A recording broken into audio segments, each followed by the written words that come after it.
Hello à tous et bienvenue dans cette nouvelle vidéo. On se retrouve aujourd'hui pas un vendredi et pas pour une vidéo mode, mais bien pour mes 1 an sur YouTube. Et pour l'occasion, je me suis dit que je voulais vous faire une petite FAQ. Donc ça va durer un petit peu plus longtemps que les vidéos mode. Je vais vraiment m'étendre à chaque réponse. Donc n'hésitez pas à vous prendre un petit thé. L'idée c'est vraiment ici de faire un petit peu comme dans un vlog. Donc franchement, chillez pendant cette vidéo. Je ne vais pas bouger de setup, donc si vous voulez juste l'écouter, ça revient en même de toute façon.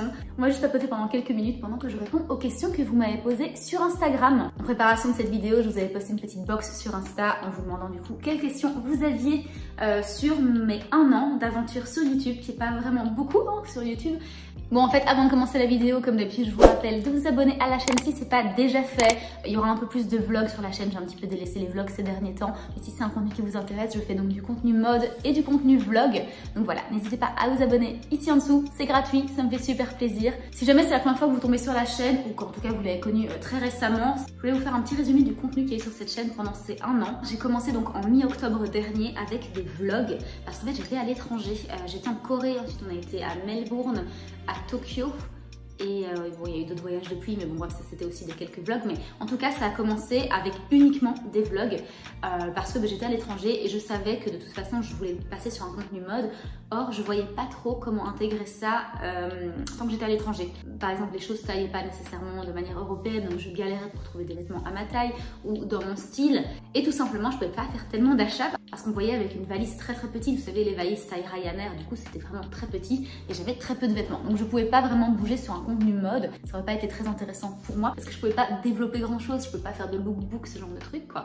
Donc je savais que ce serait pour après, pour quand on rentrerait du voyage. Je me suis dit que j'allais commencer donc par les vlogs pour un peu développer mes compétences en ce qui concerne le montage parce que c'était quelque chose qui était vraiment nouveau, les miniatures, voir un peu comment ça se passe, le YouTube de 2023 qui est pas le même que celui de 2015 que je regardais il y a des années. Ça a été des mois qui ont été ultra formateurs et quand je suis rentrée de voyage en avril, donc c'est là que j'ai commencé à poster le contenu mode et c'est là que la chaîne a pris vraiment un autre tournant, même au niveau de l'engagement. J'ai vu qu'il y a quand même beaucoup plus de gens intéressés par la mode, c'est un peu plus mainstream que le vlog qui est quand même difficile quand on n'a pas une personnalité hyper fascinante.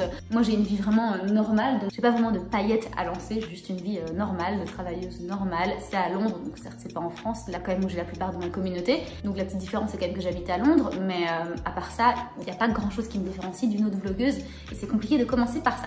Bref, on va passer à vos questions avant que tout ce petit résumé dure 10 000 ans et que je finisse par répondre à des questions sans me rendre compte. La première question que je trouve qui est intéressante de développer ici, c'est est-ce que cette première année est à la hauteur de mes attentes? Alors, oui et non, dans le sens où le début a été vraiment très compliqué. Pendant les 6 premiers mois, donc les mois en fait de vlog, honnêtement, j'avais peut-être un abonné toutes les semaines, toutes les 2 semaines, et il y avait très peu d'engagement à part de la part de mes amis sous mes vlogs. Et merci beaucoup, hein, franchement je me suis sentie hyper soutenue par mes proches, mais c'est vrai que j'avais pas l'impression de toucher plus d'autres gens que ça, et mes amis connaissaient déjà plus ou moins ma vie. Certes c'était un peu plus développé dans les vlogs, hein, il y a le support image avec, et je raconte beaucoup de trucs, parfois un petit peu triviaux, on dit. C'est vrai que pendant ces mois-là, je postais un petit peu, j'ai l'impression dans le vide, donc c'était assez frustrant, je vais pas vous le cacher. Et c'est vraiment quand j'ai commencé le contenu mode que du coup ça a vraiment viré à beaucoup plus d'intérêt. Et je vous assure, c'est vraiment plus chouette de pouvoir partager et d'avoir des gens en fait qu'on connaît pas qui tombent sur notre chaîne parce que c'est un contenu qu'ils recherchent. Et d'avoir aussi des retours, c'est vraiment priceless. Donc un début difficile pendant 6 mois, donc là c'est pas vraiment à la hauteur de mes attentes, c'est pour répondre à la question. Et les 6 mois d'après, ça a été nettement mieux. Là, je me sens bien plus légitime aussi sur la plateforme. Mine de rien, il y a peu de gens de 30 ans qui se lancent sur YouTube.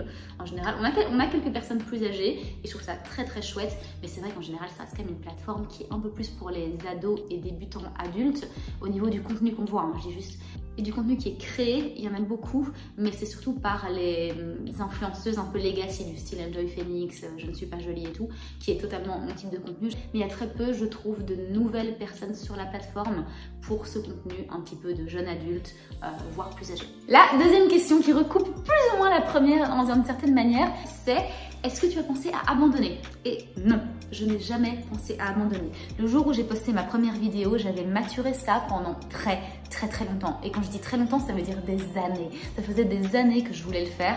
Et pour vous raconter la petite histoire, j'ai commencé à poster des vidéos YouTube en 2017. Elles sont absolument toutes en privé, vous ne verrez jamais ces horreurs. À moins que je fasse une vidéo où je me roast moi-même par rapport à la moi de quand elle avait 23 ans. Et donc là, j'avais quand même pas mal d'engagement. Mais quand j'ai déménagé à Londres, je trouvais ça compliqué de continuer. Et pendant toutes ces années-là, j'ai quand même regretté au fond de ne pas continuer. Donc quand j'étais en Corée, je me suis en fait cassé les 2 bras. Et oui, je sais, oui, les 2 d'un coup, cherchez pas à comprendre. Je suis tombée et je me suis cassé les 2 bras. Bonjour les os d'une trentaine d'années. Et ça a vraiment été un énorme choc dans ma vie. Bon, douloureux certes, mais plus que ça, je me suis dit vraiment que tout peut arriver en un claquement de doigts. Et si jamais que j'avais des rêves, mais qu'il fallait que maintenant je commence à y travailler. Et mon rêve ici, c'est pas d'être influenceuse, hein, c'est vraiment juste d'être sur YouTube et de créer du contenu qui me botte et qui plaise et qui permette un échange. Donc voilà, moi j'ai pas vraiment d'aspiration d'être youtubeuse full-time ou influenceuse full-time. C'est vraiment pas mon but dans la vie, c'est vraiment juste une passion sur le côté. Et je me demande même si ça passait comme un métier full-time, si j'apprécierais autant. Donc on va en rester là pour l'instant. Je me suis rendu compte, oui, que tout pouvait vraiment changer hyper rapidement. Et si je voulais que mes rêves se réalisent et qu'ils étaient atteignables, poster une vidéo c'est atteignable pour tout le monde, et bien que c'était la bonne et que cette fois-ci je me donnais vraiment les moyens de réussir et que je traitais ça comme vraiment une passion sur le côté, un truc où je me disciplinais à sortir la vidéo toutes les semaines, même si j'ai des semaines un peu plus creuses, bon, à part bien sûr si je suis malade, mais si c'est juste que je suis un petit peu patraque, un petit peu dans la procrastination, non, il faut quand même que je sorte mes vidéos parce que y a des gens qui potentiellement les attendent et juste moi-même je serais fière, donc c'est ce que j'ai fait. Et c'est vrai qu'il est arrivé des moments où j'avais vraiment pas envie de poster, où j'avais pas envie de tourner, où je me trouvais, vous savez, puffy, où j'avais des boutons, où juste j'avais pas le mental de le faire parce que le travail prenait de la place. Mais malgré ça, j'ai quand même continué à le faire. Et là, c'est devenu complètement une habitude dans ma vie. Le montage, c'est maîtrisé maintenant, donc même au niveau technique, il n'y a plus trop de soucis. Donc voilà, ça me plaît vraiment beaucoup. Il y a des moments où vous êtes vraiment déçus et frustrés. Il y a des vidéos où vous pensiez qu'ils marcheraient et qui n'ont pas du tout marché, et inversement, très bizarrement. Et ça fait partie des hauts et des bas, et je m'y attendais plus ou moins. Donc non, je n'ai jamais pensé à abandonner, je suis maintenant bien lancée, ça fait partie de mes habitudes maintenant. Et voilà, je n'irai nulle part jusqu'à ce que peut-être j'ai vraiment plus le temps de mettre ça dans ma vie, mais on n'en parle vraiment pas maintenant. Une autre question qui m'a été posée, c'est combien de temps ça te prend de faire une vidéo? J'imagine que c'est ça la question. Ou alors YouTube en général peut-être, je sais pas parce que ça dépend si je sors une vidéo ou 2 par semaine. Donc la moyenne c'est sortir une vidéo par semaine. Dans ce cas-là, ça me prend, je dirais, entre 5 et 6 heures peut-être. Mais on compte tout, hein. On compte vraiment la préparation en amont. Et en général, pour les vidéos mode, il y a quand même beaucoup de préparation, hein. Je veux vraiment aller chercher plein de trucs sur Instagram ou plein de trucs sur les sites, vraiment comprendre la tendance du moment, ce genre de trucs, réfléchir à mes looks. Ensuite, il y a filmer, donc mettre son setup, filmer la vidéo, faire beaucoup de reprises parfois quand on s'exprime pas bien et parfois je m'exprime pas très bien. Ben, je dois faire pas mal de reprises et ensuite trier tout ça. Bien sûr, après, il y a défaire tout le setup. Et pour finir, le montage et poster sur YouTube. Donc ouais, entre 5 et 6 heures. C'est, je pense, le montage qui prend le plus de temps, sans surprise. Tout simplement parce que ça va faire votre produit fini, donc ça c'est vraiment votre bébé. Donc il faut absolument traiter bien le montage et en faire un truc chouette. Être bien sûr de couper toutes les répétitions, être sûr que c'est un minimum dynamique quand même si pendant les vidéos mode c'est compliqué de faire un contenu dynamique plus que ce que je fais déjà, je pense. Enfin, si jamais vous avez des idées, dites-le moi en commentaire, je serais plus que ravie de prendre du feedback sur si vous voyez des choses qui peuvent être améliorées. Toujours. Une autre question que je trouvais très pertinente et ça peut vous donner peut-être des clés pour cette année future, c'est comment est-ce que je vois évoluer ma chaîne dans un an. On m'avait posé la question aussi dans 5 ans, mais je crois que c'est un petit peu trop loin pour se prononcer étant donné que je me laisse totale liberté de choisir le contenu que j'ai envie de poster. Si jamais demain j'ai une autre passion, que je me passionne pour la couture, peut-être que cette chaîne virera en chaîne couture. J'en sais rien du tout, mais je veux pas me fermer de porte. Là, en l'état actuel, je pense que ce que j'aimerais dans un an, c'est voir ma chaîne qui a un bel équilibre entre vidéo mode et vlog, en espérant que plus d'entre vous regardent les vlogs parce qu'il y a une grosse différence entre les vlogs et le contenu mode, parce que le contenu mode, comme je vous dis, il est plus mainstream, ça attire beaucoup plus de gens, alors que le vlog, il faut déjà me connaître un petit peu, ça reste quand même quelque chose de beaucoup plus personnel, plutôt qu'un avis un peu plus professionnel sur la mode, on va dire ça comme ça, puisque ça traite de la vie de quelqu'un et ça n'intéresse pas tout le monde de voir ça.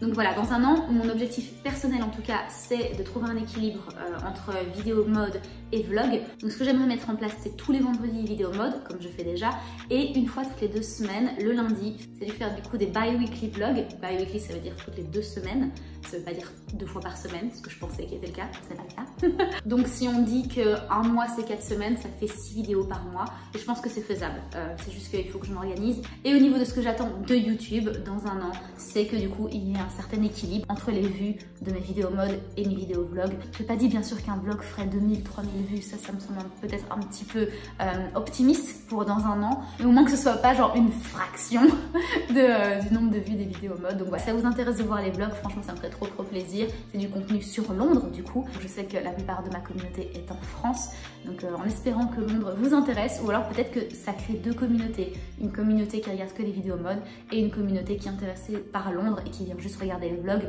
et qui peut-être de temps en temps regarde les vidéos mode. Why not? Faites ce que vous voulez. Donc voilà, j'aimerais vraiment qu'il y ait cette dualité sur ma chaîne, d'être une fille qui aime la mode et qui vit à Londres. Voilà. Une autre question, mais qui recoupe du coup celle d'avant, c'est plutôt vlog ou vidéo mode, qui est une excellente question et j'ai plus ou moins répondu juste avant, mais je peux pas choisir. Je peux juste pas choisir, j'aime faire les deux. C'est deux choses qui me passionnent, parce que le fait de vivre à Londres, c'est pas seulement que je vis à Londres pour des questions de plus vouloir vivre en Belgique, c'est vraiment que Londres est une ville qui me passionne.